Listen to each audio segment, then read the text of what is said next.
अगर तुम्हें मालूम हो कि तुम अपने बाप को कत्ल करोगे और माँ से शादी करोगे, तो क्या तुम तकदीर से भाग सकते हो? ये है ओडिपस की कहानी। ये कहानी एक बादशाह की नहीं, ये कहानी है एक इंसान की जो सच जानते जानते खुद को खो बैठा। कुछ राज ऐसे होते हैं जिन्हें जान लेना आंखों की रोशनी छीन लेता है। बहुत ज़माना पहले यूनान के एक ताकतवर शहर थीब्स में एक बादशाह हुकूमत करता था जिसका नाम लाइस था और उसकी मलिका जोकास्टा थी। दोनों के दिल में एक ही ख्वाहिश थी कि उनका एक वारिस हो, एक बेटा जो आगे चलकर तख्त संभाले। मगर किस्मत ने उनके लिए कुछ और ही लिख रखा था। एक दिन बादशाह लाइस ने डेल्फी के मंदिर में गैबदान से मशवरा लिया तो उसने कांपती आवाज में पेशगोई की कि अगर तुम्हारा बेटा पैदा हुआ तो वो तुम्हें कत्ल करेगा और अपनी ही माँ से शादी करेगा। ये सुनकर लाइस और जोकास्टा के दिल दहल गए और उन्होंने फैसला कर लिया कि ऐसी औलाद को दुनिया में आने ही नहीं दिया जाएगा। कुछ अरसे बाद जोकास्टा के यहाँ एक बेटा पैदा हुआ, मगर खौफ ने मोहब्बत पर काबू पा लिया। बादशाह ने एक चरवाहे को हुक्म दिया कि बच्चे के पाँव में कील ठोंक कर उसे एक सुनसान पहाड़ पर छोड़ आए। चरवाहा बच्चे की मासूम आंखें देखकर तड़प उठा और वो उसे मार न सका। चुनांचे उसने वो बच्चा एक दूसरे चरवाहे के हवाले कर दिया जो उसे कोरिंथ के बादशाह पोलिबस और मलिका मिरोपे के पास ले गया। उन्होंने उस बच्चे को अपना बेटा बना लिया और उसका नाम ओडिपस रखा, जिसका मतलब था सूजे हुए पांव वाला।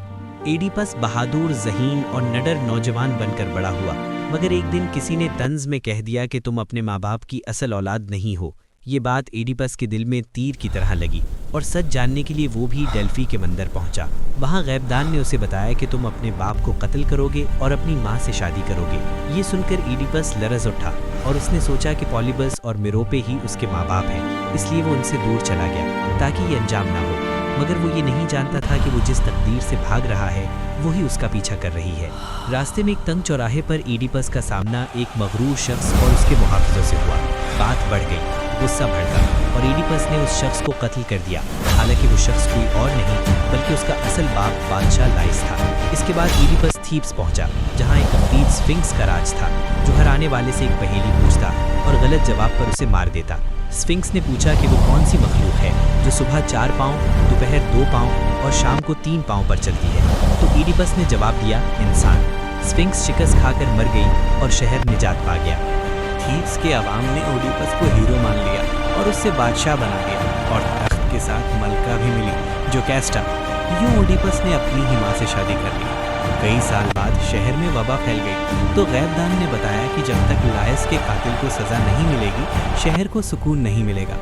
ओडिपस सच की तलाश में निकला और आहिस्ता आहिस्ता हकीकत उसके सामने खुलने लगी।